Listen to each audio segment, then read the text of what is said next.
नमस्कार, जय हिंद। मैं मोहन पाठक और आपके बीच में फिर से स्वागत हो गया हूं लेके अपना प्रैक्टिस यूपी टीईटी का। और आपको पता ही कि मेरे एक क्वेश्चन में कई क्वेश्चन निकलते हैं।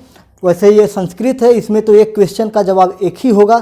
तो आइए खैर देखते हैं, जो भी एक्स्ट्रा निकलने की कोशिश होगी वो हम निकालेंगे। तो आप बने रहिए मोहन इंस्टीट्यूट आजमगढ़ के साथ। और अगर आप नए हैं तो चैनल को सब्सक्राइब कर लीजिए, बेल आइकन को दबा लीजिए। आइए शुरू करते हैं अपना सीरीज। ठीक है, किरात अर्जुनियम में कितने सर्ग हैं? किरात अर्जुनियम में कितने सर्ग हैं? आपका समय नहीं लूँगा। जिन विषयों में समय ज़्यादा लेना होता है वहाँ पे हम समय लेते हैं और बहुत ज़्यादा एक्सप्लेन करते हैं। तो यहाँ सिर्फ इम्पॉर्टेंट क्वेश्चन है, बहुत ज़्यादा एक्सप्लेन नहीं करना है। तो आइए शुरू करते हैं।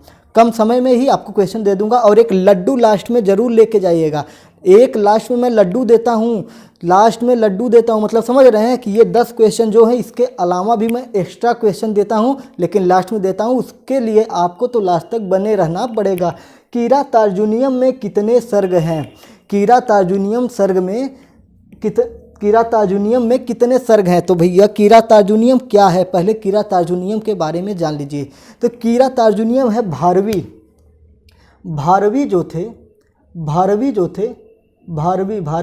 छोटी ई रहे, ठीक है। भारवी किरात अर्जुनियम भारवी के द्वारा रचित है। इसमें 18 सर्ग हैं। कितने सर्ग हैं? 18 सर्ग। ये हमारा क्वेश्चन था, 18 सर्ग थे। अब थोड़ा किरात अर्जुनियम के बारे में हम जान लेते हैं कि किरात अर्जुनियम है क्या। ठीक है, किरात अर्जुनियम तोड़िए, देखिए किरात अर्जुनियम, अर्जुन का नाम आ रहा है तो मतलब अर्जुन से जुड़ी हुई कोई बात तो होगी इसमें, अर्जुन से। अब अर्जुन कौन है? महाभारत में अर्जुन थे, युधिष्ठिर के भाई थे, ठीक है, कुंती के बेटे थे। पांडवों में एक अर्जुन भी थे जो बहुत बड़े धनुर्धारी थे, ठीक है। तो अर्जुन गए थे एक बार हिमालय पर तपस्या करने। बताइए, हिमालय पर तपस्या करने गए थे, जैसे मोदी जी गए थे, वो लोकसभा चुनाव में चले गए थे। वो जब वोट पड़ गया, जिस दिन काउंटिंग हो रही थी तो जाके अपना ओम गुड़ुम गुड़ुम कर रहे थे। तो वैसे ही अर्जुन गए थे वहाँ पे तपस्या करने के लिए, ठीक है। तो वहाँ पे हुआ क्या कि उनका हो गया फाइट। किसके साथ हुआ? भोलेनाथ के साथ, भगवान शिव के साथ इनकी हो गई ढिसुम ढिसुम। और खूब पटकी पटका भइल, धूरी में वही पेड़ पे उछड़ उछड़ के मार धाड़ भइल। तो उसके बाद क्या हुआ कि भगवान शिव प्रसन्न होकर अर्जुन को क्या देते हैं? पाशुपत नाम का एक अस्त्र देते हैं। पाशुपत नाम का एक अस्त्र देते हैं, ठीक है। तो किरात अर्जुनियम में कौरवों से युद्ध करने के लिए, शक्ति प्राप्त करने के लिए अर्जुन हिमालय पर्वत पे जाते हैं। वहाँ पे शिव से उनका झगड़ा होता है, लफड़ा होता है, और वहाँ शिव उनसे खुश होकर उनको पशुपति नाम का एक अस्त्र देते हैं, ठीक है। और किरात अर्जुनियम में कितने सर्ग हैं? 18 सर्ग हैं। तो मैंने इसको एकदम जान लीजिए ना, पोस्टमार्टम कर दिया इस क्वेश्चन का। अब इससे ज़्यादा और क्या लेंगे, जान लेंगे बच्चे का। हाँ, दूसरा क्वेश्चन है हमारा, काव्य प्रकाश पुस्तक के रचयिता हैं। काव्य प्रकाश पुस्तक के रचयिता हैं। काव्य प्रकाश पुस्तक के रचयिता कौन है? देर नहीं करेंगे, आचार्य। यहाँ पे लाइट आ रही होगी आई थिंक। चलिए मैं थोड़ा स्पेस लेता हूँ, ठीक। आचार्य यहाँ पे लेता हूँ, इनका काम खत्म ना। काव्य प्रकाश पुस्तक के रचयिता हैं आचार्य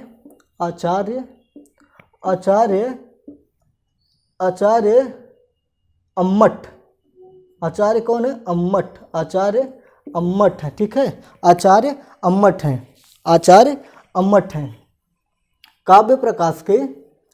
काव्य प्रकाश पुस्तक के रचयिता आचार्य अम्मट हैं। चलिए अगला क्वेश्चन, अर्थ गौरव के लिए प्रसिद्ध है। अर्थ गौरव के लिए कौन प्रसिद्ध है? अर्थ गौरव के लिए कौन प्रसिद्ध है? तो भैया अभी इतनी बड़ी लंबी चौड़ी कहानी में बता दिए, पोस्टमार्टम कर दिए। भारवी जी जो है,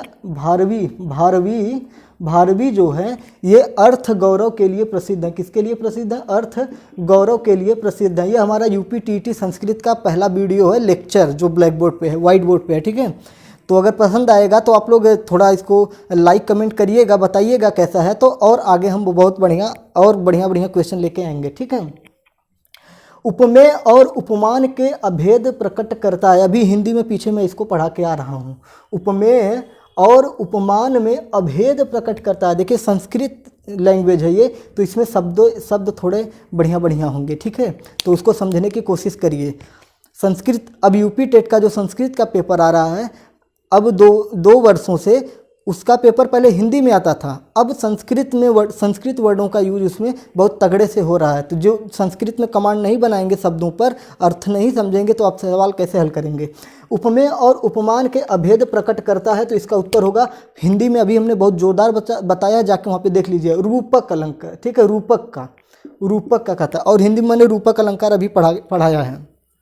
ठीक है, तो उपमेय और उपमान में अभेद प्रकट करता है रूपक। ठीक है, रमणीयार्थ प्रतिपादक शब्द काव्यम परिभास। ठीक है, सुनिए फिर से, रमणीयार्थ प्रतिपादक शब्द काव्यम रमणीयार्थ प्रतिपादक शब्द काव्यम। यह परिभाषा किसने दी? पूछा गया है यूपीटीटी जूनियर में, ये यूपीटीटी जूनियर में पूछा गया है, तो जूनियर का सवाल प्राइमरी में आ सकता है। अगर पीसीएस के क्वेश्चन, आईएएस के क्वेश्चन आपके यस टेट में आ सकते हैं, यस टीईटी में आ सकते हैं। यस टीईटी में क्वेश्चन कहाँ से आ रहा है? स्टेट पीसीएस के पेपर से क्वेश्चन उठा के टीईटी में आ रहा है। मतलब सुपर टीईटी आपको तैयार करना है तो आपको पीसीएस तैयार करना पड़ेगा। ई हाल हो गया है अभी उत्तर प्रदेश। हम तो यही कहते हैं कि एक ठो लाल बत्ती हरी बत्ती जो भी मिलती है प्राइमरी के टीचरों को आप दे दीजिए योगी जी, और एकदम अधिकारी है घोषित कर दिए कि अध्यापक आज से अधिकारी है, उसको लाल बत्ती मिलेगा, 2 ठो बॉडीगार्ड दे दीजिए, तब जाके आएगा मज़ा। इतना पढ़ने 14 13 सब्जेक्ट पढ़ रहे हैं, 6 सब्जेक्ट पढ़ के 5 सब्जेक्ट पढ़ के सब एसडीएम बन जा रहे हैं, और चला 11 सब्जेक्ट पढ़ के चलो मास्टर बनने, सब एकदम जान लीजिए कि बेवकूफ़े बना के रखे हैं। ठीक है, लड़के हैं मोहल्ले के शोर मचाएंगे, लड़के हैं मोहल्ले के शोर मचाएंगे, तो मचाएंगे, हम भी शोर मचा रहे हैं भैया। जब इतने हैं तो एसडीएम नहीं बन जाएगा लड़का। तो चलिए देखते हैं, रमणीयार्थ प्रतिपादक शब्द का काव्यम की परिभाषा किसने दी? तो ये दिया था पंडित जगन्नाथ ने, पंडित जगन्नाथ ने। ठीक है, जगन्नाथपुरी याद कर लीजिए, और प्रतिपादक याद कर लीजिए, प्रतिपादक याद कर लीजिए।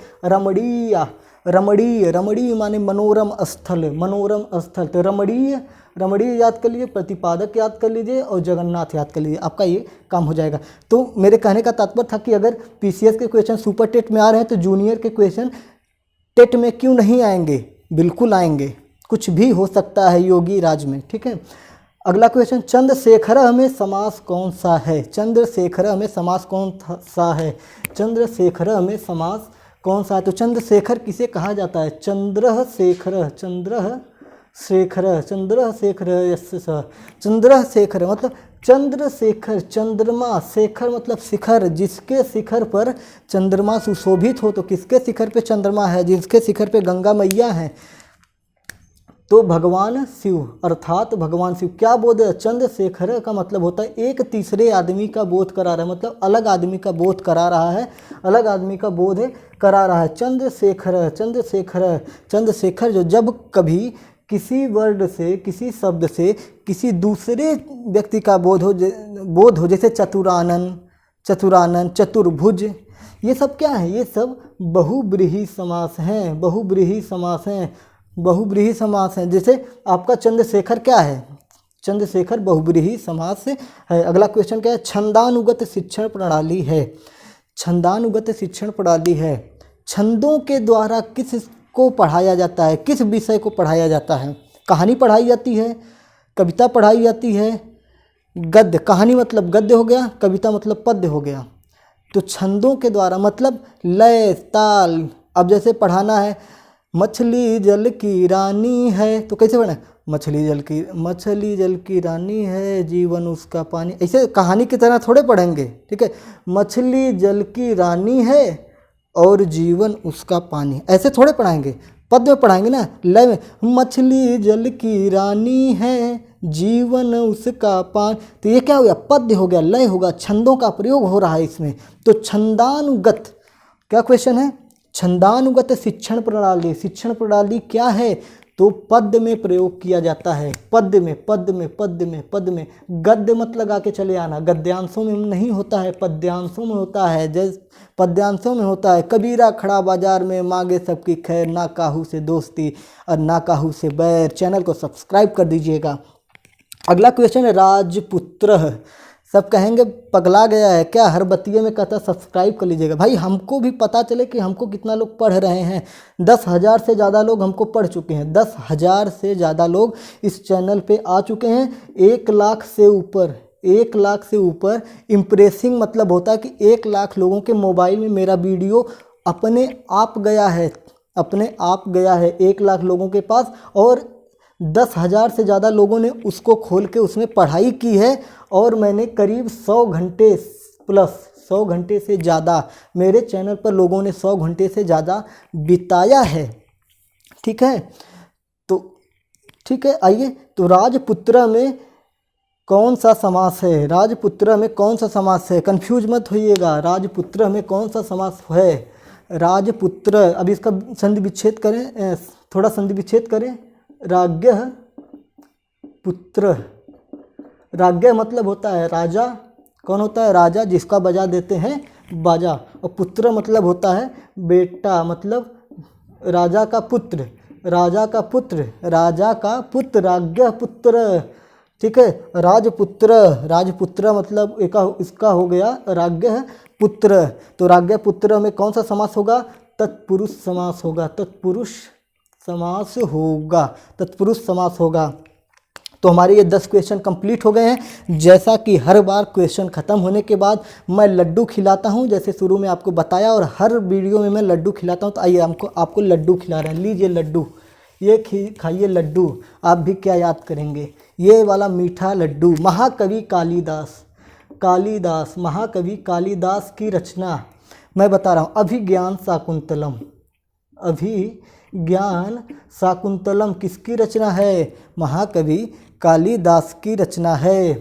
अष्टाध्यायी, अष्टाध्यायी किसकी रचना है, अष्टाध्यायी किसकी रचना है, पतंजलि की रचना है। अष्टाध्यायी किसकी रचना है, पतंजलि। वार्तिककार किसे कहा जाता है, वार्तिककार किसे कहा जाता है, वार्तिककार कात्यायन को कहा जाता है, कात्यायन को कहा जाता है। त्रिमुनि कौन है, त्रिमुनि कौन है, त्रिमुनि कौन है, तो पाणिनि, कात्यायन और आपके पतंजलि हैं। पाणिनि, कात्यायन और पतंजलि। पतंजलि को भाष्यकार कहा जाता है, पतंजलि को भाष्यकार कहा जाता है। कालिदास को भारत का शेक्सपियर कहा जाता है, शेक्सपियर कहा जाता है। कालिदास को भारत का शेक्सपियर कहा जाता है। बहुत ज़्यादा लड्डू दे दिए, इसे थरिया भर के लड्डू दे दिए। और सब्सक्राइब कर दो, नहीं तो इसे लड्डू उठा के मारेंगे दो ऐसे। ठीक है, तो जय हिंद, जय भारत।